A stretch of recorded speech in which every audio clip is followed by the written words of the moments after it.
नमस्कार. भगवद्गीता मनोमनी या उपक्रमाच्या 14व्या पुष्पामध्ये मी वैद्यपूजा कोटस्थाने कोयाळीकर तुम्हा सर्वांचे सहर्ष स्वागत करते. या नवीन वर्षाच्या तुम्हाला आरोग्यपूर्ण शुभेच्छा देते. पुढे येणाऱ्या संक्रांती या सणाच्या सुद्धा तुम्हाला भरभरून शुभेच्छा देते आणि आपल्या निरूपणाला सुरुवात करूयात.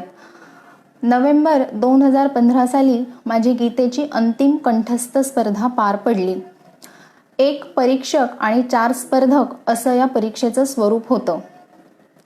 या परीक्षेमध्ये गीतेच्या पहिल्या अध्यायापासून ते अगदी शेवटच्या 18व्या अध्यायापर्यंत परीक्षक प्रत्येक स्पर्धकाला काही श्लोक विचारत राहतात आणि ते श्लोक आपल्याला स्पष्ट उच्चारणासकट म्हणून दाखवावे लागतात. अशी ही परीक्षा आमची चालली होती. परीक्षा चालत असताना जेव्हा आम्ही हळूहळू शेवटच्या अध्यायाकडे आलो तेव्हा माझ्या शेजारी जी स्पर्धक बसलेली होती तिला श्लोक म्हणायला आला. त्या श्लोकाचा अर्थ असा होता की अर्जुन श्रीकृष्णाला म्हणतोय, श्रीकृष्णा, आता माझा सगळा मोह संपलेला आहे, माझा भ्रम हा दूर झालेला आहे आणि तू जे काही मला सांगितलेलं आहेस ते मला आता अंतःकरणापासून पटलेलं आहे आणि मी आता या युद्धाला तयार आहे. हा श्लोक जेव्हा ती म्हणायला गेली तेव्हा आम्हाला असं जाणवलं की तिला तो श्लोक म्हणता येत नाहीये. तिचा सगळा कंठ दाटून आलेला आहे, भरून आलेला आहे तिचा कंठ. तिचे नेत्र हे अश्रूंनी पाणावलेले होते आणि खूप जड वाणीने ती तो श्लोक म्हणण्याचा प्रयत्न करत होती कसा बसा. आता परीक्षा चालू होती म्हणून आम्ही कुणी काही तिला बोललो नाही, परीक्षक सुद्धा काही बोलले नाही. एक थोड्या वेळामध्ये परीक्षा संपली आणि तिची आणि माझी नजरानजर झाली. मी काही विचारण्याच्या आतच ती मला म्हणली, अगं मी जेव्हाही गीतेचा पाठ करते अगदी पहिल्या अध्यायापासून त्या पहिल्या श्लोकाला जेव्हा सुरुवात होते, धर्मक्षेत्रे कुरुक्षेत्रे, आणि जेव्हा हा शेवटचा श्लोक येतो, नष्टो मोह स्मृतिर्लब्ध्वा, माझा भ्रम दूर झालेला आहे आणि मी आता युद्धाला तयार झालेलो आहे, असं जेव्हा तो म्हणतो तेव्हा माझी अशीच अवस्था होते. श्लोक पाठ करत असताना त्या श्लोकाचा अर्थ समजून घेत घेत आपण जेव्हा गीता म्हणतो तेव्हा कायमच मला असं होतं. तिचं हे उत्तर ऐकून, तिची ती भाव अवस्था बघून मला त्या परीक्षेत त्या क्षणाला उमगलं, जर कर्मयोगाला भक्तियोगाची जोड असेल तर आपलं कर्म हे यथार्थ रूपाने पार पडतं. कर्मयोग तर आम्ही सर्व स्पर्धकांनी अगदी उत्तम साधला होता. आम्ही पण छान श्लोक पाठ केले होते, त्याचं सादरीकरण उत्तम करत होतो, उच्चार आम्ही नीट करत होतो. पण तरी सुद्धा माझ्या शेजारी जी माझी मैत्रीण बसली होती तिचं काहीतरी वेगळंच होतं. तिचं चित्त जिथे पाहिजे होतं तिथं ते पूर्णार्थाने लागलं होतं. तिला गीतेच्या परीक्षेचा खरा अर्थ उमगला होता आणि ते श्लोक म्हणत असताना ती खरंच भगवंताच्या चरणी स्थिर झालेली होती. म्हणून ती फक्त स्पर्धक न राहता एक श्रीकृष्णाची एक भक्त त्या ठिकाणी ती बनलेली होती. ती परीक्षा चालू असताना असा कुठलाही अहंकार नव्हता की हे श्लोक मी पाठ केलेत, मी म्हणते, माझी परीक्षा चालू आहे, असा कुठलाही आविर्भाव त्या ठिकाणी नव्हता. अगदी मनापासून ती ते श्लोक म्हणत होती आणि ते श्लोक म्हणत असताना नक्कीच तिच्या मनामध्ये असं कुठलंही द्वंद्व नसणारे की मी हरेन, जिंकेन, मला प्रशस्तीपत्रक मिळेल न मिळेल, याच्यातनं मला काही पुढे संधी मिळेल न मिळेल, असा कुठलाही द्वंद्वात्मक भाव तिच्या ठिकाणी नव्हता. हे अगदी स्पष्ट कळत होतं. तिच्या या रूपाकडे बघून मला अगदी सहज उमगलं की कर्मयोगाला भक्तियोगाची जोड हवीच हवी, तर निष्काम कर्मयोग हा आपल्याला अगदी सहज साध्य करता येतो. आता हे मी तुम्हाला सगळं का सांगितलं, तो प्रसंग माझ्या डोळ्यापुढे कायम अगदी फ्रेश मला आठवत राहतो. तो मला आत्ता आठवला कारण आत्ता अर्जुनाचं सुद्धा असंच झालेलं आहे ना. त्याला सुद्धा पेच पडलेला आहे की कर्मत्याग करायला गेलो तर पाप लागणार आहे आणि कर्म करायचं म्हणलं तरी ते अवघड वाटत आहे. कारण कर्म करायला गेलो तर माझ्या गुरूंना मला मारावं लागणार आहे, माझ्या आप्तांना मला मारावं लागणार आहे आणि ते तर काही माझ्या हातून सहजी होणार नाहीये. म्हणजे तो पापा पुण्याचा विचार करायला लागलेला आहे, त्याच्यामध्ये कर्मफलाविषयीची इच्छा उत्पन्न झालेली आहे आणि हा अहंकार सुद्धा त्याला जाणवायला लागलेला आहे की मी मारणार आहे, मी युद्ध करणार आहे, मला पाप लागणार आहे, हे सगळे माझे आहेत. ही मची बाराखडी त्याच्या मनामध्ये आता यायला लागलेली आहे जी त्याला कर्मापासून परावृत्त करत आहे. आता त्याचा गुरु जो आहे तो श्रीकृष्ण बघा, तो अर्जुनाला असं काही सांगत नाही. अर्जुना, तुझं बरोबर आहे, तुझ्या मनामध्ये जे विचार येतात ना ते सुद्धा बरोबर आहे. एवढी हिंसा तू करू नकोस. एवढी मोठी हिंसा केलं तर तुला निश्चित पातक लागेल.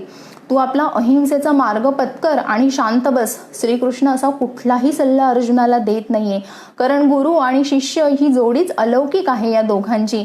श्रीकृष्ण अर्जुनाला काय सांगतोय? अर्जुना, तू कसल्या पापा पुण्याच्या गोष्टी माझ्या समोर करतोयस? अरे, कर्मफलदाता मी आहे. तू कर्म केल्यानंतर तू कर्म कुठल्या पद्धतीने केलं आहे त्याचं विश्लेषण करणारा मी आहे, आणि तुला पाप द्यायचं की पुण्य द्यायचं हे ठरवणारा सुद्धा मी आहे. मग तू कसं काय तुझ्या मनानेच ठरवून घेतलं की मला पाप लागेल आणि पुण्य लागेल?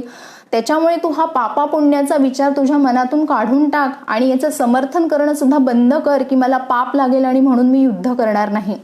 इथे श्रीकृष्ण अर्जुनाला स्पष्ट सांगून टाकतोय की युद्ध करण्याच्या आधीच तुझ्या मनामध्ये युद्धाविषयीचं जे काही कर्मफल आणि त्याची इच्छा जी निर्माण होते तू ती पुसून टाक मनातनं. दुसरं, तुला असं वाटतंय की मी मी मी करणार आहे म्हणून तुला ते पातक लागणार आहे, तर तू ते सुद्धा मनातनं काढून टाक. मी तुला एक मध्यम मार्ग सांगतो की जेणेकरून या कर्मफलाच्या इच्छा तुझ्या मनातनं निघून जातील, आणि हा जरी कितीही चांगला अहंकार असला तरी तो काही चांगला नाहीये, कारण हे तुला कर्मापासून दूर नेत आहे, तुझ्या कर्तव्यापासून तुला ते लांब ओढून नेत आहे. कुठला मार्ग सांगतोय श्रीकृष्ण अर्जुनाला की जेणेकरून अर्जुन युद्धाला प्रवृत्त होणार आहे? माम नुस्मर युध्यच, माझं स्मरण करून तू युद्ध कर. ती जी माझी स्पर्धक माझ्या शेजारी बसलेली होती तिने सुद्धा असंच केलं होतं. माम नुस्मर युद्धच, तिचं युद्ध म्हणजे तिची परीक्षा होती, पण त्या परीक्षेला ती कायम भगवंताचं स्मरण करत राहिली. तसंच श्रीकृष्ण अर्जुनाला सांगतोय की आता तुला हे जे युद्ध करायचे आणि जे तुला अवघड वाटत आहे ना ते तर तू जर माझं स्मरण करून युद्ध करशील ना तर बघ काय होईल. तू जेव्हा गांडीव धनुष्य उचलशील आणि त्या गांडीव धनुष्यातून एक एक बाण सोडशील आणि जेव्हा तू तुझ्या शत्रूचा वेध घेशील तेव्हा त्या बाणागणिक तू माझं स्मरण कर. जेव्हा तू माझं स्मरण करशील ना तेव्हा तुझा तो मीपणाचा अहंकार गळून पडेल. तुला कळेल की या युद्धाच्या मागे भगवंताचं अधिष्ठान आहे, करता करविता भगवंत आहे. अहंकार लोप पावेल. ममत्वाचं क्षेत्र उणावलं की आपोआपच कर्मफलाच्या इच्छा सुद्धा या कमी होतात, आणि तुझं सगळं चित्त जेव्हा माझ्या ठिकाणी राहील तेव्हा मी तुला आधीच सांगितलंय निष्काम कर्मयोग करत असताना पाप पुण्यामध्ये मी तुला अडकवणार नाही आणि तुझ्या सर्व कर्माची जबाबदारी तेव्हा मी घेतो. बघा, श्रीकृष्ण अर्जुनाला किती चतुरपणे एक मधला मार्ग सांगतोय. कर्माला तर त्याला प्रवृत्त करतच आहे, पण त्याच्या मनातल्या प्रत्येक शंकेचं निरसन करत करत अगदी मनापासून अर्जुन त्याच्या अंतकरणापासून स्वतःहून स्वतःच्या प्रेरणेने युद्ध करेल असं तो त्याला मार्ग सांगत आहे. माम नुस्मर युध्यच, माझं स्मरण करून युद्ध कर, म्हणजे पापही नाही आणि पुण्यामध्ये सुद्धा तुला मी अडकवणार नाही. कारण पुण्य म्हणलं तरीही एक सोन्याची बेडीच आहे ना. त्या पुण्याची सद्गती जरी लाभली तरी पुन्हा जन्म आहे, तो सुद्धा तू घेऊ नकोस. तू माझ्या धामाला येऊन प्राप्त हो, आणि असं जर करायचं असेल तर कायम कुठलंही कर्म करत असताना माझं स्मरण कर. आता हे श्रीकृष्ण जे अर्जुनाला सांगत आहे मामनुस्मर युद्धच, तर हे आपण आपल्याला सुद्धा लावून घेतलं पाहिजे, कारण आपला सुद्धा कायम अर्जुन होत असतो. कसं अर्जुन होतो? एकतर आपलं अंतर्मन आणि बाह्य जग. आपण कितीतरी व्यवहार पार पाडत असतो जगत असताना, मग तो दुसरा आपल्याला काय म्हणला, आपण त्याला काय म्हणलो, आपल्या मनामध्ये मग काही लागलं का, आपण काय प्रतिक्रिया दिली, तो काय म्हणेल, हा काय म्हणेल, हे विचार कायम आपल्या मनामध्ये येत राहतात आणि मनामध्ये सतत किलमिशा चालू असतात. पण जसं भगवंत आपल्याला सांगतायत मामनुस्मर युद्धच, असं जर आपण केलं ना तर आपलं आयुष्य सुद्धा अगदी सहज होऊन जाईल. आता बघा, भगवंत म्हणतायत की माझं स्मरण कर आणि तुझी रोजची कर्तव्य कर्मे करीत राहा.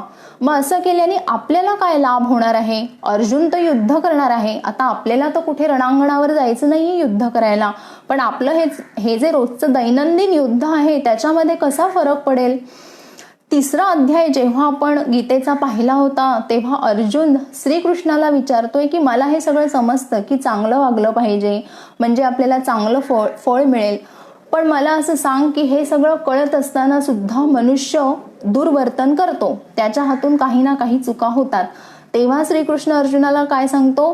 कामैष क्रोधैष रजोगुण समुद्भवः. अरे अर्जुना, मानवाच्या मनामध्ये जे काही रजोगुण तमोगुण असतात ना, हे जे अत्यंत गतिमान वेगवान हे जे गुण असतात, त्याच्यामुळे मनुष्य पापकर्माला प्रवृत्त होतो.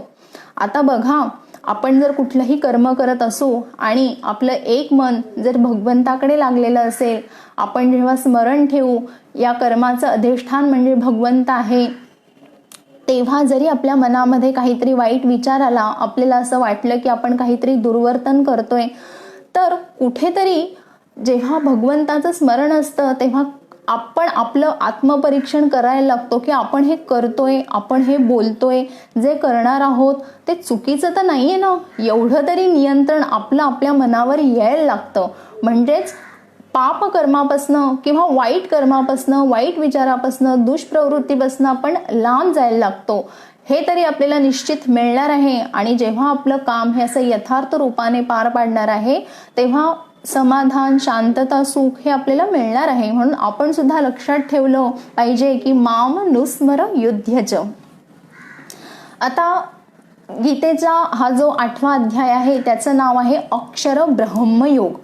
श्रीकृष्ण अर्जुनाला सांगतोय, पापाचा तू विचारच करू नकोस, कारण कर्मत्याग तर तुला करताच येणार नाहीये, कर्म तर तुला करावंच लागणार आहे. पण मी त्याच्याही पुढे जाऊन तुला सांगतोय की तू पुण्यामध्ये सुद्धा अडकू नकोस. पाप आणि पुण्याच्या पलीकडे माझं जे स्वरूप आहे, माझं जे ईश्वरी रूप आहे ना, ते तू जाणून घे. तू ते जेव्हा यथार्थ रूपाने ते जसं आहे तसं समजून घेशील, तेव्हा तू माझ्या भावाला प्राप्त होशील आणि माझ्या धामाला येशील. मग श्रीकृष्ण आता स्वतःच्या रूपाविषयी अर्जुनाला काय काय सांगतायत. 7व्या अध्यायामध्ये त्यांनी सांगितलं की पाण्याचा रस म्हणजे मी आहे, पृथ्वीचा गंध मी आहे, सूर्य आणि चंद्र यांचा प्रकाश मी आहे, सामर्थ्यवान लोकांचं बल मी आहे. या पद्धतीने त्यांनी सांगितलं. आता या 8व्या अध्यायामध्ये अजून निराळ्या प्रकाराने ते स्वतःचं रूप अर्जुनाला समजावून सांगतायत.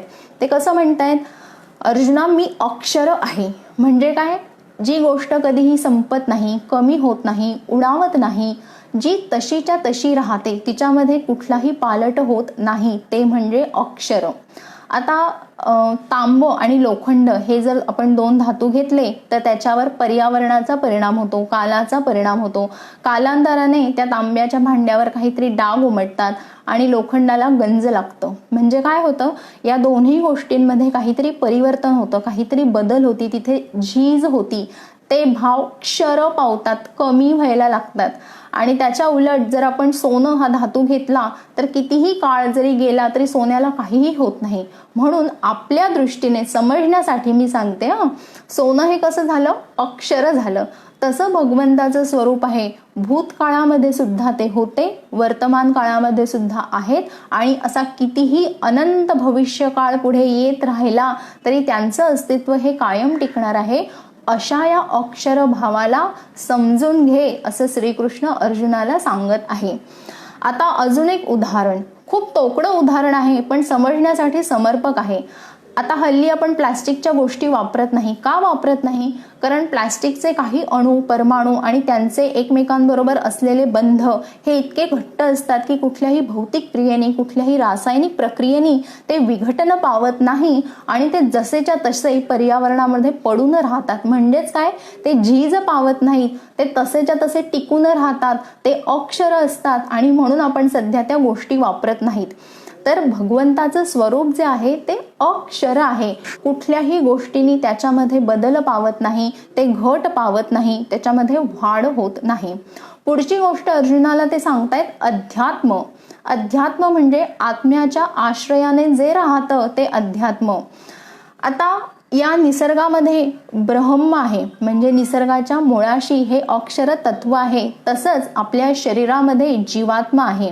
मी जीवात्मा याच्यासाठी म्हणत आहे की हा आत्मा सध्या जीवाने बद्ध आहे, शरीराने बद्ध आहे, म्हणून जीवात्मा. जसं सृष्टीच्या मुळामध्ये काय आहे हे जाणून घेण्याची जिज्ञासा कायमच मनुष्याच्या मनामध्ये असते, तशीच जिज्ञासा आपल्या आत काय आहे, मी म्हणजे नक्की कोण आहे, हे सतत आपल्याला जाणून घ्यावंसं वाटत असतं. मग म्हणजे मी म्हणजे नक्की कोण आहे. आता जर आपण एक क्षण असा विचार केला, माझं शरीर म्हणजे नक्की काय, माझं शरीर म्हणजे माझं डोकं, माझे कान, माझे हातपाय, माझे अवयव, तर शांत चित्ताने विचार केला तर उत्तर असं मिळतं की नाही, माझं म्हणत असताना या शरीराच्या पलीकडे सुद्धा काहीतरी आहे ज्याला मी म्हणून संबोधते. माझा तो मीपणा आणि तुझा तो तूपणा हे जे आहे ना, म्हणजे हा जो माझा मूळ स्वभाव आहे तो म्हणजे अध्यात्म. आणि या मूळ स्वभावाला जाणून घेण्याचा जो प्रवास आहे ते म्हणजे अध्यात्म. म्हणून स्वभावोध्यात्म उच्यते, म्हणजे स्वतःच्या स्वभावाला जाणून घेण्यासाठी, म्हणजे स्वतःच्या शरीरामध्ये जो आत्मा आहे त्याला जाणून घेण्यासाठी आपण जो प्रयत्न करतो आणि तो अत्यंत नैसर्गिक आणि उपजत सर्वांमध्येच असतो त्याला म्हणायचं अध्यात्म. आता अधिभूत म्हणजे या सृष्टीवर आपण जे जे काही बघतो, आपल्याला जे जे काही भासतं ते काही काळाने नाश पावणार आहे. ते सदैव टिकणारं नसतं, त्याला अंत आहे, त्याच्यामध्ये बदल होणार आहे. ज्या गोष्टी काही काळानंतर नाश पावणार आहेत त्याला म्हणायचं अधिभूत. मग आता आपण सगळे, ही सगळी सृष्टी, या सृष्टीवरचे सगळे प्राणी मात्र, जीव मात्र हे झाले सगळे अधिभूत. आता अशी कल्पना करा, एक चाक फिरते अगदी गतीने. तर हे चाक जेव्हा फिरत असतं तेव्हा वेगाची सगळ्यात जास्त गती ही त्याच्या परिघावर असते. आणि जसं जसं आपण केंद्राकडून परिघाकडे सरकत सरकत जायला लागतो तेव्हा जसं जसं आपण बाहेर जायला लागतो तेव्हा तशी तशी गती वाढत राहते आणि परिघावरती सगळ्यात जास्त असते. हवं तर तुम्ही त्याला सेंट्रिफ्युगल फोर्स म्हणा. आणि परिघापासून जसं जसं आपण केंद्राकडे यायला लागतो तेव्हा ती गती कमी कमी व्हायला लागते आणि केंद्राकडे जेव्हा येतो तेव्हा ती गती ही शून्य होते. या आत येणाऱ्या जो फोर्स आहे त्याला तुम्ही सेंट्रिपिटल फोर्स म्हणा, पण सेंटरमध्ये ती सगळी जी गती असते ती शून्य होऊन जाते. आता हे केंद्र असतं म्हणून परिघ आहे. परिघ असण्यासाठी केंद्र असणं हे खूप गरजेचं आहे. आणि हा परिघ जो आहे ना हा कमी जास्त होऊ शकतो. त्रिज्या बदलली की परिघ बदलतो. रेडियसमध्ये जर काही फरक झाला तर त्याप्रमाणे सर्कम्फरन्स कमी जास्त होऊ लागतं. पण जे हलत नाही ते एकमेव असतं ते म्हणजे केंद्र. म्हणजेच समजायचं काय आहे आपल्याला, तर अक्षर ब्रह्म हे केंद्रस्थानी आहे आणि अधिभूत हे सगळं परिघावर आहे. म्हणजे आपण जी सगळी अधिभूत आहोत ही केंद्रापासून काही अंतरावर आहोत, म्हणून आपण या अधिभूत या परिघाच्या ठिकाणी आहोत. आता जिथे जिथे गती आहे तिथे तिथे झीज असणार आहे. म्हणून अधिभूत हे कायमच नश्वर आहे, ते संपणारं आहे, ते नाश पावणारं आहे आणि त्याला अंत आहे. पूर्वी होतं, आत्ता नाही, आत्ता आहे, नंतर नाही, असं या अधिभूताचं स्वरूप आहे. पण अक्षर मात्र कायम टिकणार आहे, त्याच्यामध्ये कधीही बदल होणार नाहीये, पालट होणार नाहीये, ते विश्वव्यापक आहे. पुढचं ते अर्जुनाला सांगतायत अधिदैवत. आता बघा, आपण पाहिलं की या अक्षराला जाणून घेण्यासाठी आपण काय करतो, अध्यात्म करतो. हे अध्यात्म आपल्याला केव्हा करता येतं, जेव्हा आपण अधिभूत काहीतरी आपल्याला शरीर असतं तेव्हा या अक्षराला जाणून घेण्यासाठी आपण प्रयत्न करतो. पण मग जर भगवंतापर्यंत पोहोचायचं असेल तर असं काहीतरी अमूर्त गोष्टीवर आपण आपलं लक्ष केंद्रित करू शकत नाही. मग आपण काहीतरी देवीची किंवा देवाची मूर्त डोळ्यासमोर ठेवतो आणि त्याची उपासना करायला लागतो. मग उपासनेचा हा जो पुरुष भाव आहे ना त्याला म्हणतात अधिदैवत. अगदी समजण्यासाठी अधिदैवत म्हणजे आपलं कुलदैवत. आपलं कुलदैवत खंडोबाचा, जेजुरीचा खंडोबा असेल किंवा कोल्हापूरची लक्ष्मी असेल किंवा तुळजापूरची देवी असेल, पण काहीतरी आकार असलेला मूर्त आपण डोळ्यासमोर ठेवतो आणि मग तिच्यावर आपण आपली भक्ती करायला लागतो, तर ते झालं अधिदैवत. पुढचं आहे अधियज्ञ. आता जेव्हा काहीतरी मूर्त आपण डोळ्यासमोर ठेवतो आणि त्याची उपासना करायला लागतो तेव्हा एक गोष्ट आपण मनामध्ये गृहीत धरलेली असती की मी जी काही प्रार्थना करणार आहे, मी जी काही देवाला साथ घालणार आहे त्याला भगवंत जो काही प्रतिसाद देणार आहे ना, तर तो भाव त्या मूर्तीच्या आतमध्ये आहे. म्हणजे मूर्तीच्या आतमध्ये सुद्धा काहीतरी आहे, तो माझा देव आहे आणि तो माझ्या प्रार्थनेला प्रतिक्रिया देणार आहे, हे जे आपण गृहीत धरतो ते झालं अधियज्ञ.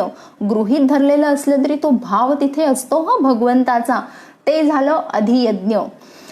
म्हणून श्रीकृष्ण अर्जुनाला सांगत आहे की हे जे माझं स्वरूप आहे हे तू समजून घे. म्हणजे तुला अंतःकरणापासून असं वाटेल की खरंच हे युद्ध काही मी घडवून आणलेलं नाहीये.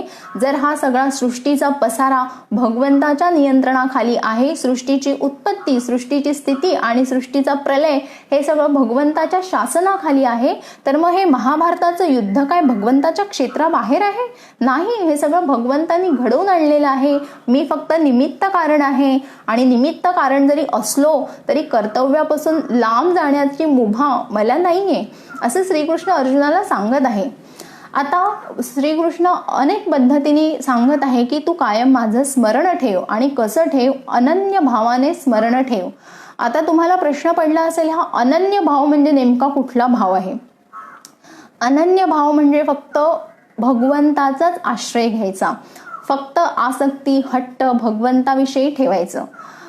ज्ञानेश्वर महाराज याच्यासाठी खूप छान उदाहरण देतात, जेणेकरून आपल्याला हा अनन्य भाव खूप सहज कळेल. आता जेव्हा ऊसापासून आपण साखर तयार करतो, ती साखर एकदा तयार झाली की पुन्हा त्याच्यापासून काही प्रयत्न केले तरी ऊस तयार होत नाही. दुधापासून तूप तयार केलं की त्या तुपावर काहीही जरी प्रक्रिया केली तरी दूध तयार होत नाही. इंधनामध्ये जेव्हा आपण अग्नीमध्ये जेव्हा आपण काहीतरी इंधन टाकतो तेव्हा ते इंधन अग्निस्वरूप बनून जातं, पुन्हा त्याला त्याचं मूळचं रूप प्राप्त होत नाही. जर अंधकार हा सूर्यापुढे गेला तर तो अंधकारच प्रकाशमय होऊन जातो. अशी अनन्य भक्ती करायची आहे. म्हणजे काय? एकदा भगवंताचं स्मरण करायला लागलं की ते अगदी मनापासून प्रामाणिकपणे करायचं आहे आणि भावरूप, एकरूप व्हायचं आहे. ही झाली अनन्य भक्ती. आता जेव्हा आपण ही अशी अनन्य भक्ती करू तेव्हा आयुष्य सगळं असं भक्तिमय झाल्यानंतर जेव्हा आपला अंतकाळ येतो, जेव्हा आपला मृत्यू समीप येतो, तेव्हा भगवंत काय म्हणतायत बघा. यय्यो अपि स्मरन् भावं त्यजत्यन्ते कलेवरं तन्तमेवैति कौन्तेय सदा तद्भावभावितः अंतकाले च मामेव स्मरन् मुक्त्वा कलेवरं यः प्रयाति समद्भावै याति नास्त्यत्र संशयः. जो मनुष्य माझं स्मरण करून देह ठेवतो तो निश्चित माझ्या भावाला येऊन प्राप्त होतो, हे निसंशय आहे. मरणकाली तुम्ही जे जे भाव स्मरता, तुम्ही जे जे विचार करता, ते भाव, ते विचार पुढच्या जन्मी तुम्हाला प्राप्त होतात, यात कुठलाही संशय ठेवू नये. इतकं स्पष्ट शब्दात भगवंत आपल्याला सांगत आहेत. ते काय म्हणतायत? तुम्ही अंतकाळी जर मला आठवलं तर तुम्ही माझ्या भावाला येऊन प्राप्त व्हाल.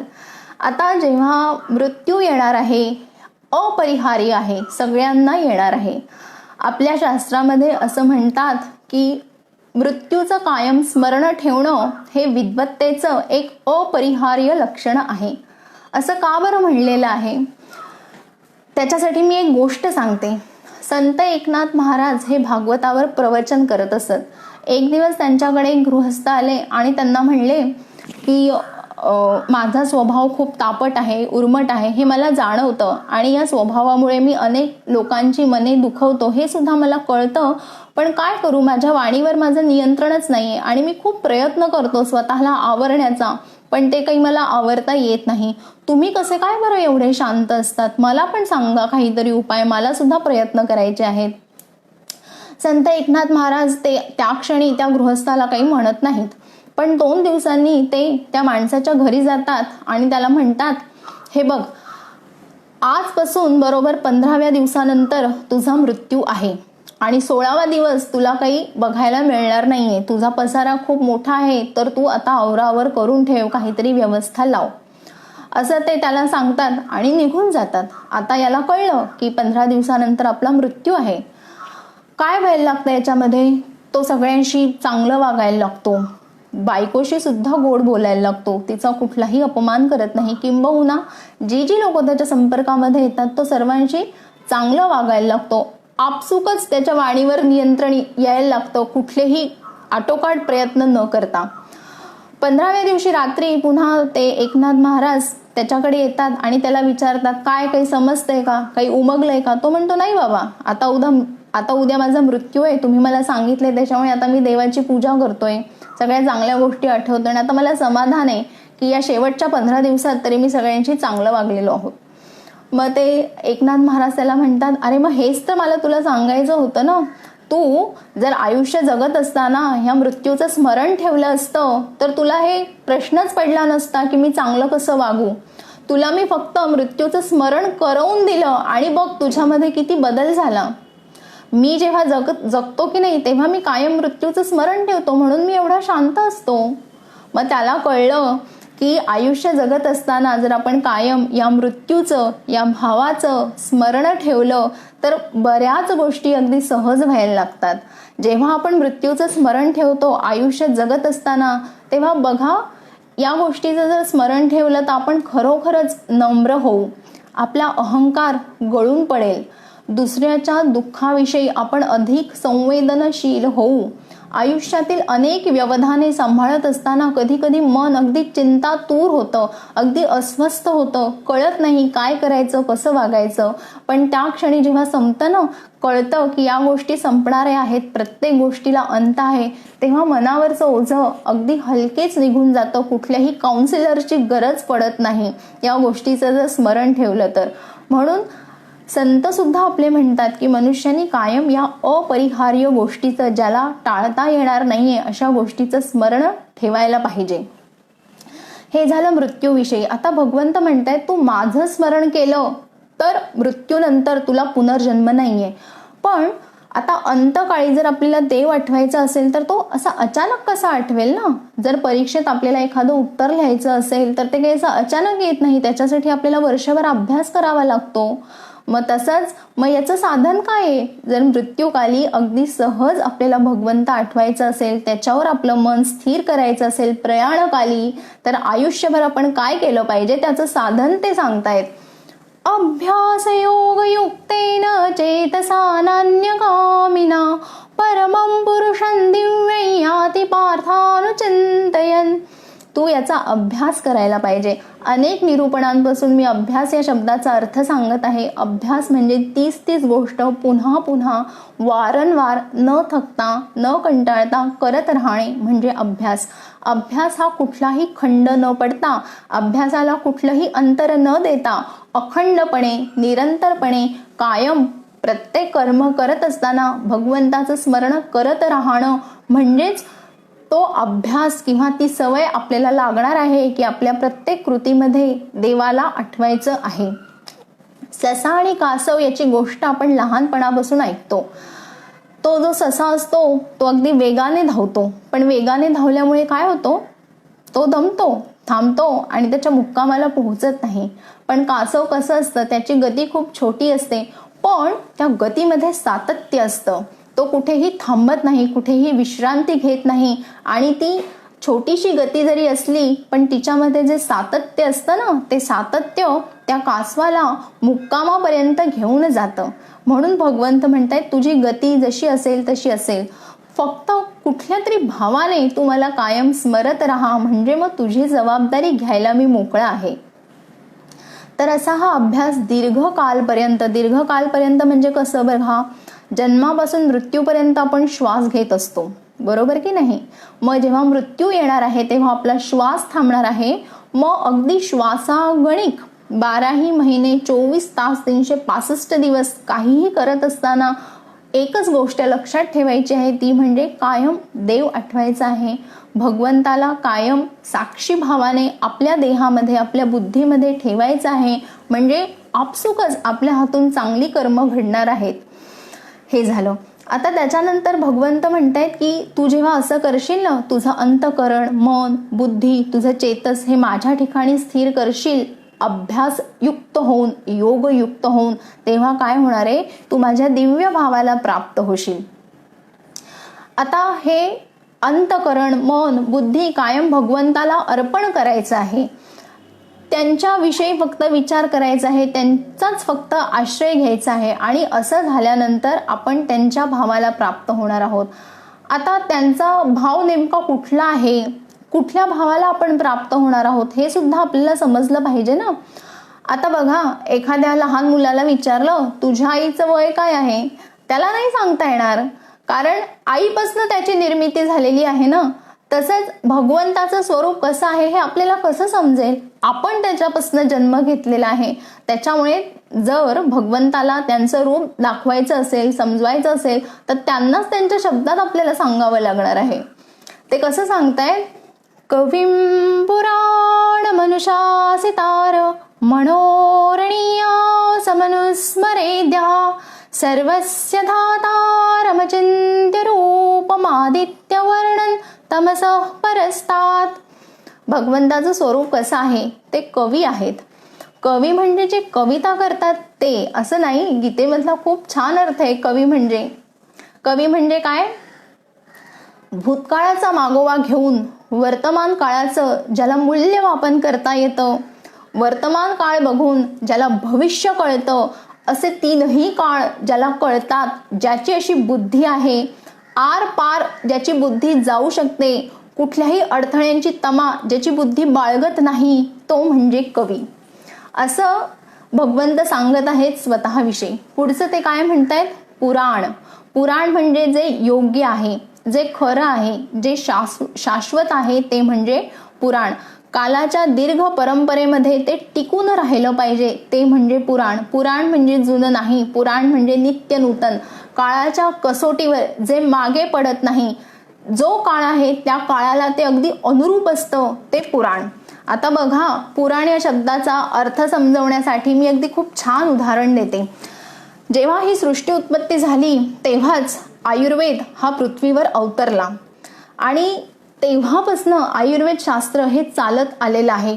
खूप युग मध्ये तरी गेली, या भारतावर कितीतरी परकीय आक्रमण झाली, पण आज सुद्धा आयुर्वेदाची तत्व त्या काळात जशी होती तशीच्या तशी आज सुद्धा लागू पडत आहेत. आणि पुढे कितीही मोठा काळ आला तरी आज जे औषध मी वापरते आहे तसंच्या तसं, त्याच्यात कुठलेही बदल न करता ते मला तसंच्या तसं त्या काळातल्या मनुष्याला, त्या काळातल्या वातावरणाला आहे तसं वापरता येणार आहे. म्हणजेच काय? हे शास्त्र काळाच्या दीर्घ परंपरेमध्ये टिकून राहिलेलं आहे. काळ पुढे गेला म्हणून त्याच्यात कुठलेही बदल होत नाही, ते अक्षुण्ण राहिलेलं आहे, म्हणून ते पुराण. असं या भगवंताचं स्वरूप आहे. कितीही काळ येऊ देत, अनादी अनंत कितीही युग पुढे जाऊ देत, पण भगवंताचं स्वरूप जसं आहे तसं टिकून राहतं, म्हणजे पुराण. आता पुढे ते सांगतायत अनुशासितार. हे जे भगवंताचं स्वरूप आहे त्यांचं या पृथ्वीवर अनुशासन आहे. पृथ्वी म्हणत असताना विश्व असं सुद्धा लक्षात घ्यायचं आहे. मागं सांगितलं ना, ही पृथ्वी आपल्याला समजतं कारण आपण या पृथ्वीवर राहतो, पण या पृथ्वीच्या पलीकडे खूप मोठं विश्व आहे, ज्याच्यामध्ये बऱ्याच मोठ्या आकाशगंगा आहेत, नानाविध पर्वत आहेत, समुद्र आहेत, नद्या आहेत. जे काही आहे ते सगळं या विश्वामध्ये आहेत. या सर्व विश्वाचा नियंता हा श्रीकृष्ण आहे. त्याचा धारण करणारा, पालन पोषण करणारा हा सगळा श्रीकृष्ण आहे. त्याच्यानंतर अजून ते म्हणतायत की माझं स्वरूप हे अत्यंत सूक्ष्म आहे. त्याच्यावर ज्ञानेश्वर महाराज असं म्हणतायत, ते इतकं सूक्ष्म आहे जणू काही आकाशाच्या चाळणीतनं त्याला गाळून घेतलेलं आहे. आता हे सूक्ष्म स्वरूप जर समजायचं असेल तर मनुष्याची बुद्धी कशी पाहिजे? बुद्धी म्हणताना बघा, दोन गोष्टींचा आपण नेहमी वापर करत असतो. एक तर कुशाग्र बुद्धी आणि एक तैल बुद्धी. आता कुशाग्र बुद्धी म्हणजे काय? कुश हा एक गवताचा प्रकार आहे जो आयुर्वेदामध्ये खूप वापरला जातो. तर हे जे गवत असतं हे अत्यंत तीक्ष्ण आणि धारधार पातं असतं या गवताचं. तर या कुशासारखं ज्याची बुद्धी असते तो कुशाग्र बुद्धीचा. बुद्धी अत्यंत शार्प पाहिजे, हवं तिथं तिला घुसता आलं पाहिजे आणि आपल्याला जे समजून घ्यायचं आहे तिचा शोध त्या बुद्धीला लागला पाहिजे. अशी तीक्ष्ण, अशी शार्प बुद्धी म्हणजे कुशाग्र बुद्धी. दुसरा शब्द आहे तैल बुद्धी. आपण पाण्यावर तेल टाकतो आणि ते तेल एका क्षणात सगळ्या पाण्यावर पसरतं. अशी बुद्धीची व्यापकता पाहिजे. विषय कुठला का असेना, कुठलाही विषय असू दे, पण त्या विषयाचा आवाका घेण्यासाठी बुद्धी एका क्षणात झेपावली पाहिजे आणि बुद्धीला समग्र रूपाने त्या विषयाचं ज्ञान झालं पाहिजे. म्हणून बुद्धी जेव्हा कुशाग्र असते तेव्हा ती सूक्ष्म बनते. म्हणून हवं तिथे तिला घुसता येतं. अगदी मुळापर्यंत जाऊन, खोलापर्यंत जाऊन त्या तत्वाचा शोध तिला घेता येतो. आणि बुद्धी जेव्हा व्यापक असते तेव्हा अनेक गोष्टींचा तिला मागोवा घेता येतो. म्हणून जेव्हा आपली बुद्धी अशी होईल ना कुशाग्र आणि तैल बुद्धी, तेव्हा भगवंताचं हे सूक्ष्म स्वरूप आपल्याला समजायला लागणार आहे. असं हे स्वतःविषयी ते सांगत आहेत. मग आपण जेव्हा या धामाला प्राप्त होणार आहोत त्याच्यानंतर आपल्याला काय फलप्राप्ती होणार आहेत ऐका ते कसं सांगतायत. आ ब्रह्म भुवना लोका पुनरावर्तिनो अर्जुन मामुपेत्य तु कौन्तेय पुनर्जन्म न विद्यते. ते काय म्हणतायत, तू जेव्हा माझ्या धामाला प्राप्त होशील, माझं स्मरण करून जेव्हा तू देह ठेवशील, तेव्हा तू कुठल्याही द्वंद्वामध्ये न अडकता मी तुला माझ्या धामाला घेऊन येणार आहे.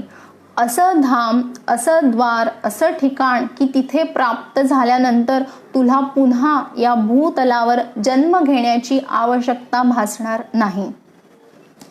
आता ते असं का सांगत आहेत, ते काय म्हणतायत की जन्म होणं हे दुःखाचं लक्षण आहे आणि ते अत्यंत अशाश्वत आहे.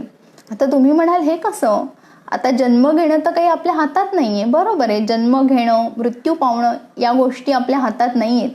पण मग ते असं का म्हणतायत, कारण बघा जेव्हा आपण जन्म घेतो अगदी त्या क्षणापासून आपल्याला एक छोट्याशा गर्भशय्येमध्ये राहावं लागतं. मग ते झाल्यानंतर आपला जन्म होतो. मग ते पहिलं रडणं जे आपलं असतं ना, तेव्हापासून जी आपली धडपडीला सुरुवात होते ती अगदी आयुष्याच्या शेवटच्या श्वासापर्यंत धडपड धडपड धडपड आणि परावलंबन या दोन गोष्टी आयुष्य जगत असताना आपला कधीही पाठपुरावा सोडत नाहीत. म्हणून ते म्हणतायत की जन्म हे दुःखाचं कारण आहे आणि तुला हे दुःख नको असेल तर त्याच्यासाठी तुला प्रयत्न करायला पाहिजे ते या जन्मामध्ये. आता जेव्हा आपण नवीन घर घेतो तेव्हा आपण ज्या ठिकाणी राहायला जाणार आहोत त्याच्याविषयी आपण अगदी नीट चौकशी करतो. ते घर कसं आहे, तिथे जाण्या येण्याच्या सुविधा आहेत की नाही, ते चांगलं आहेत की नाही, शेजारी कसे आहेत, पाजारी कसे आहेत, अगदी चौकस बुद्धीने आपण तो प्रयत्न करत असतो. मग मला सांगा, आता या जन्मामध्ये आपल्याला हा देह ठेवायचा आहे, हे घर सोडायचं आहे आणि जे पुढचा देह जो आपल्याला धारण करायचा आहे आपल्या कर्मानुसार, मग त्याच्याविषयी आपण जागरूक नको राहायला. आपल्याला पुढचा जन्म कसा येईल त्याची जी ठेवा जो आहे ना तो आपल्याला या जन्मामध्येच पूर्ण करायचा आहे. त्याच्यासाठी प्रयत्न आता या जन्मामध्ये करायचा आहे, कारण आपण मनुष्य जन्मामध्ये आहोत. आपल्याला कर्म करण्याचं स्वातंत्र्य आहे. मग ते पुढच्या जन्मातलं जर आपल्याला काही चांगलं मिळवायचं असेल तर ते या जन्मातच प्रयत्न करायला पाहिजे ना. म्हणजेच काय, या मृत्यूचं स्मरण ठेवलं, हा पुनर्जन्म आहे हे जर मानलं तर मनुष्य कायमच चांगल्या कर्मासाठी प्रवृत्त व्हायला लागतो. आता हे जे 7 अध्यायांमध्ये आपण निरूपण ऐकली त्याच्यामध्ये मी तुम्हाला ज्ञानी शब्दाचा अर्थ असा सांगितला की जो कायम भगवंताचं स्मरण करतो, भगवंताच्या रूपाला जो सतत स्मरतो तो ज्ञानी. पण गीतेचा जेव्हा 13वा अध्याय येतो ना तेव्हा ज्ञानी माणसाचं एक वेगळंच लक्षण सांगितलंय. काय सांगितलंय, जन्म, व्याधी, वार्धक्य, मृत्यू या 4 गोष्टी आयुष्याच्या प्रवासात प्रत्येकाला पुढे येतात आणि या गोष्टींचं जो मनुष्य स्मरण ठेवतो आणि या गोष्टींपासून सुटका पाहण्यासाठी जो मनुष्य प्रयत्न करतो तो खरा ज्ञानी. आता देह जन्म जर मिळालेला आहे तर ते काहीतरी पूर्वजन्मीतलं कर्म आहे म्हणून हा देह आहे. आता मिळालाय तर त्याचं पालनपोषण करणं हे आपलं कर्तव्य आहे. पण आता पुन्हा हा जन्म नको आणि भगवंताच्या धामाला प्राप्त होण्यासाठी या जन्मामध्ये आपण प्रयत्न केलं पाहिजे. म्हणून ते म्हणतायत या ब्रह्मलोकापासून त्या ब्रह्मलोकापर्यंत मनुष्याचं सतत जन्म मृत्यू अशी आवर्तने चालू राहतात. पण कधीतरी मनुष्याने भक्ती मार्गातनं, निष्काम कर्मयोगातनं माझ्यापर्यंत येण्याचे प्रयत्न करायला पाहिजे. तिथे तो एकदा आला तर त्याला शाश्वत सुख आहे, त्याला पुन्हा जन्म मृत्यूच्या फेऱ्यामध्ये मी अडकवत नाही. आतापर्यंत आपण मनुष्य जन्माविषयी ऐकलो, प्रयाण कालामध्ये आपण कसं वागायला पाहिजे, मृत्यूचं स्मरण कसं ठेवायला पाहिजे हे सांगितलं. आता त्याच्या पुढे ते काय सांगतायत, या सृष्टीचं सुद्धा उत्पत्ती आणि प्रलय हा कायम होत राहतो. ते कसं होतं ते भगवंत आपल्याला सांगतायत. आणि हे सांगण्याच्या मागे कारण काय आहे की सृष्टी सुद्धा अधिभूत आहे, त्याला सुद्धा उत्पत्ती आहे, त्याला सुद्धा नाश आहे, पण या दोघांच्या पलीकडे जे तत्व आहे, जी प्रकृती आहे, ते माझं स्वरूप आहे आणि त्याला तुम्ही जाणून घ्या. आता बघा, सृष्टीची उत्पत्ती आणि प्रलय कसा होतो ते आपण बघूयात. 4 युग आहेत, सत्ययुग, त्रेतायुग, द्वापरयुग, कलियुग. ही 4ही युग मिळून साधारणपणे 44 लाख वर्ष होतात. सध्या आपण कलियुगामध्ये जगत आहोत. कलियुग हे 4,32,000 वर्षांचे असते आणि आत्ताशी त्याच्यातली 5,000 वर्ष गेलेली आहेत, म्हणजे अजून खूप मोठं कलियुग पुढे जायचं आहे. आता हे साथीचा रोग आला तर बरेच लोक म्हणत होते आता प्रलय आलाय, सृष्टीचा प्रलय आलाय, सृष्टीचा अंत आलाय, पण अजून असं काही नाहीये. अजून खूप मोठं कलियुग पुढे जायचं आहे. हा नियम आहे. सृष्टीचा प्रलय कधी होईल याचा सुद्धा नियम आहे, तो आता आपण ऐकणार आहोत. तर जेव्हा द्वापरयुग जे असतं की नाही ते कलियुगाच्या दुप्पट असतं, म्हणजे त्रेतायुग हे द्वापरयुग आणि कलियुग मिळून बनत असतं आणि सत्ययुग ही तिन्ही युग मिळून बनत राहतं. म्हणजे जेव्हा एकदा 44 लाख वर्ष संपतात, म्हणजे एक युग संपतं, तेव्हा एक दिव्य युग संपलं असं आपण म्हणतो. आणि ही 44 लाख वर्ष संपल्यानंतर ब्रह्मदेवाचा एक दिवस पूर्ण होतो. म्हणजे ब्रह्मदेवाचा एक दिवस म्हणजे 44 लाख वर्ष. आणि जेव्हा ब्रह्मदेवाचा दिवस सुरू होतो तेव्हा सृष्टीची उत्पत्ती व्हायला सुरुवात होते. म्हणजे सृष्टीची उत्पत्ती व्हायला 44 लाख वर्ष लागतात. आता ब्रह्मदेवाचा जसा दिवस तशीच ती रात्र, म्हणून ब्रह्मदेवाची रात्र म्हणजे सुद्धा 4 युग म्हणजे 44 लाख वर्ष. आणि जेव्हा ही रात्र सुरुवात होते तेव्हा सृष्टीच्या प्रलयाला सुरुवात होते. येते ना लक्षामध्ये? ब्रह्मदेवाचा एक दिवस जेव्हा दिवसाला सुरुवात होते तेव्हा सृष्टीची उत्पत्ती व्हायला लागते आणि जेव्हा रात्रीला सुरुवात होते तेव्हा या सृष्टीच्या प्रलयाला सुरुवात होते. सृष्टी विलीन व्हायला लागते. जेव्हा उत्पत्ती व्हायला लागते तेव्हा सगळी ही भूत अव्यक्त अवस्थेकडनं व्यक्त अवस्थेकडे जायला लागतात आणि जेव्हा प्रलय होतो तेव्हा व्यक्त अवस्थेकडनं ते अव्यक्त अवस्थेकडे जायला लागतात. हे असं अनंत काळासाठी सृष्टीचं चक्र चालू आहे. म्हणून ते काय म्हणतायत? भूत्वा भूत्वा प्रलीयते. ते पुन्हा निर्माण होतात, पुन्हा विलीन होतात, निर्माण होतात, विलीन होतात. काळ किती का मोठा असू देत, पण उत्पत्ती आणि प्रलय हे अगदी शाश्वत आहे. पण एकच गोष्ट तुझा पाठलाग कधीही सोडणार नाहीये. हे तुला असं वाटत असेल ना की 44 लाख वर्ष युगन काय, आपलं काय ते कर्मन, आपलं कसं काय ते पाठलाग करेल, पण तसं नाहीये. गहना कर्मणो गती, ही कर्माची गती ही अत्यंत गहन आहे. केलेलं कर्म फळ देऊनच शांत होणार आहे. अशी कितीही युग पुढे जाऊ देत, पण आपलं कर्म आपलं कधीही पाठलाग सोडणार नाही. म्हणून ते सांगतायत हे सगळं नश्वर आहे, हे सगळं अस्थिर आहे. काळ कितीही मोठा असू देत, पण तू केलेलं कर्म हे कधीही विलीन होत नाही. जेव्हा ते कर्म तुला फळ देईल तेव्हाच ते शांत होणार आहे. आता या प्रयाण काळानंतर भगवंत सांगत आहेत की मनुष्याला 2 गती प्राप्त होतात. आपल्याला कायम प्रश्न पडतो ना, मृत्यूनंतर काय, मृत्यूनंतर काय? खूप मोठं संशोधन चालू आहे अजूनही याच्यावर, पण आपल्या तत्वज्ञानामध्ये, आपल्या गीतेमध्ये, आपल्या शास्त्रामध्ये याचं खूप सुंदर उत्तर दिलेलं आहे. काय म्हणतायत? 2 गती प्राप्त होतात, एक शुक्ल गती आणि एक कृष्ण गती. आता ते ऐकूयात, शुक्ल आणि कृष्ण गती म्हणजे काय. अग्निर्ज्योतिरः शुक्ल षण्मासा उत्तरायणम तत्र प्रयात गच्छन्ति ब्रह्मविदो जनाः. म्हणजे काय? जो मनुष्य उत्तरायण चालू असताना, म्हणजे इंग्रजी महिन्याप्रमाणे 21 डिसेंबर पासून ते 21 जून पर्यंत आणि भारतीय पंचांगाप्रमाणे पौष महिन्यापासून आषाढ महिन्यापर्यंत जो मनुष्य उत्तरायण चालू असताना, शुक्ल पक्षामध्ये दिवस चालू असताना भगवंताचं स्मरण करून देह ठेवतो, तो ब्रह्मगतीने स्वर्गाला जातो आणि तिथेही गेल्यानंतर त्याला पुन्हा मृत्यू लोकात परत यावं लागत नाही. तो भगवंताच्या धामाला प्राप्त होतो, म्हणजे त्याला मोक्ष मिळतो. किती सुंदर सांगितलेलं आहे.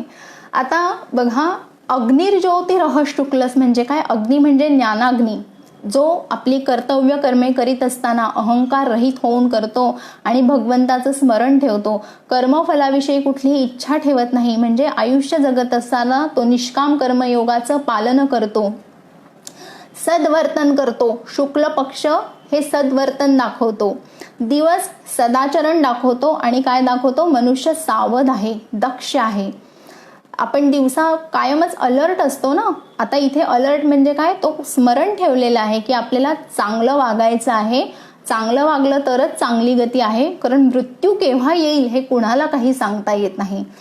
म्हणून उत्तरायण चालू असताना, शुक्ल पक्षामध्ये दिवस चालू असताना भगवंताचं स्मरण करत, निष्काम कर्मयोगाचं पालन करत जो मनुष्य देह ठेवतो तो ब्रह्मगतीला प्राप्त होतो. त्याला पुन्हा या पृथ्वी तलावर जन्म घेण्यासाठी यावं लागत नाही. आता दुसरी गती काय आहे, कृष्ण गती. धूमो रात्रीस्तथा कृष्ण षण्मासा दक्षिणायनम तत्र चांद्रमसै ज्योतिर्योगी प्राप्य निवर्तते. दक्षिणायन चालू असताना म्हणजे अगदी उलट, त्याच्यानंतर रात्र चालू असताना कृष्ण पक्षामध्ये जो मनुष्य निष्काम कर्मयोगाचं पालन करत नाही, जो भगवंताचं स्मरण करत नाही, आयुष्यभर स्वतःचा अहंकार जपत जपत जगतो, तो कृष्ण गतीने किंवा चांद्र गतीने स्वर्गाला प्राप्त होतो आणि त्याचं पुण्य संपलं, क्षीण पुण्य झाला की त्याला पुन्हा या पृथ्वी तलावर जन्म घेण्यासाठी हजर व्हावं लागतं. आता दुसरी गती काही वाईट गती नाहीये, कारण त्याच्यामध्ये पुन्हा जन्म मृत्यू आहे. पण आपण जर आपली चांगली कामं करत राहिलो, भक्तियोग करत राहिलो, आपल्या कर्मयोगाला भक्तीची कायम जोड देत राहिलो, भगवंताचं स्मरण करत राहिलो, तर या कृष्ण गतीमधनं सुद्धा आपली उन्नती होऊ शकते. आणि कितीतरी सहस्त्र जन्म गेल्यानंतर जेव्हा आपलं मन निर्मळ होईल, आपल्याला जेव्हा समत्वयी योग उच्चते हे साधेल, कायम आपण जेव्हा भगवंताचं स्मरण करू तेव्हा आपल्याला ती ब्रह्मगती प्राप्त होणार आहे. असे ह्या दोन गती मृत्यूनंतर आपल्याला प्राप्त होत असतात. पण त्याच्यात सुद्धा भगवंताचं सांगत आहेत की तुला असं वाटेल की चला आता उत्तरायण आहे, मग आता काही काळजीचं कारण नाही, कसंही वागू, कारण आता ब्रह्मगती आहे, दिवस आहे, शुक्ल पक्ष आहे. पण असं नाहीये, या सगळ्या पूरक गोष्टी आहेत.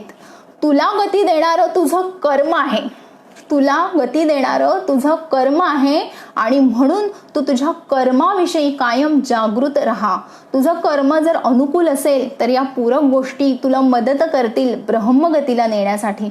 पण तुझं कर्म चांगलं नसेल आणि तू देह अगदी उत्तरायणामध्ये ठेवला, शुक्ल पक्षामध्ये ठेवला, तरी सुद्धा काही सद्गती मिळणार नाही. आणि पुन्हा असं तू लक्षात घे, मृत्यू केव्हा येणार आहे हे काही तुझ्या हातात नाहीये. त्याच्यामुळे तू कितीही असं ठरवलं की आता शुक्ल पक्ष आहे, दिवस आहे, चांगला दिवस आहे, चला आता मृत्यूला प्राप्त व्हावं, हे तुझ्या हातात नाहीये. तुझ्या हातामध्ये एकच गोष्ट आहे जे तुझ्या अधिकार क्षेत्रामध्ये आहे आणि जी गोष्ट तुला केव्हाही सोडणार नाहीये ते म्हणजे तुझं कर्म. तर तुझी गती ही कर्मानुकूल आहे. त्याच्यामुळे तुला जर जागरूक राहायचं असेल तर ते तुझ्या कर्माविषयी तू जागरूक राहा. आता या गती सांगून झाल्यानंतर आणि अशा गती सांगितल्यानंतर सुद्धा सांगितलं या पूरक आहेत आणि सगळ्यात महत्त्वाचं आहे ते म्हणजे मनुष्याचं कर्म. हे सांगून झाल्यानंतर ते म्हणतायत की मनुष्य स्वतःच्या पदरामध्ये खूप पुण्य मिळावं म्हणून अनेक गोष्टींनी प्रयत्न करतात. कधी निष्काम दान करतात, कधी यज्ञ करतात, कधी तप करतात. या तीनही गोष्टी चांगल्या आहेत, यांनी मनुष्याला पुण्य मिळतं. पण भगवंताला काहीतरी वेगळं अपेक्षित आहे. ते काय म्हणतायत, तुला जर खऱ्या अर्थाने पुण्य हवं असेल आणि जर माझ्या धामाची जर तुला ओढ लागलेली असेल ना, तर मला काय हवंय, तस्मा सर्वेषु कालेषु योगयुक्तो भवार्जुन.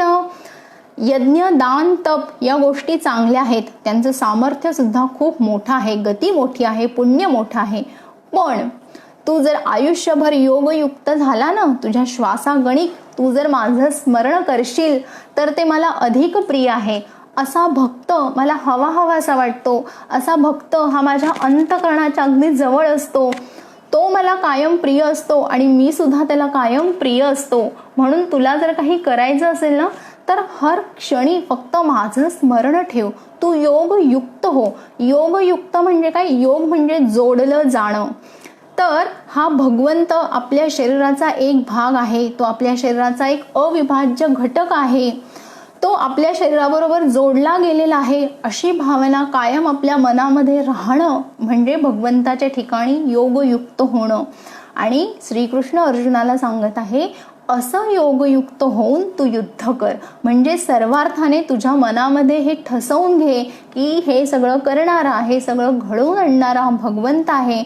म्हणून जे भगवंताकडून घडून येत आहे ते त्याला अर्पण करून टाकायचं. मग तू त्या कर्माच्या बंधनामध्ये अडकण्याचा प्रश्नच येत नाही ना. पापही नाही आणि पुण्यही नाही. म्हणून पुन्हा एकदा लक्षात घ्या, अनन्यचेता सतते यो मां स्मरति नित्यशः तस्याहं सुलभः पार्थ नित्ययुक्तस्य योगिनः. असा जो योगयुक्त मनुष्य आहे, जो अनन्य भावाने माझी भक्ती करतो, त्याचं चेतस हे कायम माझ्या ठिकाणी ठेवतो, त्याला मी अत्यंत सुलभतेने प्राप्त होतो, असं भगवंत आपल्याला आश्वासन देत आहेत. इथे हा गीतेचा 8वा अध्याय अक्षर ब्रह्मयोग संपला असं मी सांगते. पुढचं निरूपण हे 24 तारखेला आहे. 24 तारखेला रविवार आहे. तेही निरूपण तुम्ही सर्वांनी जरूर ऐका.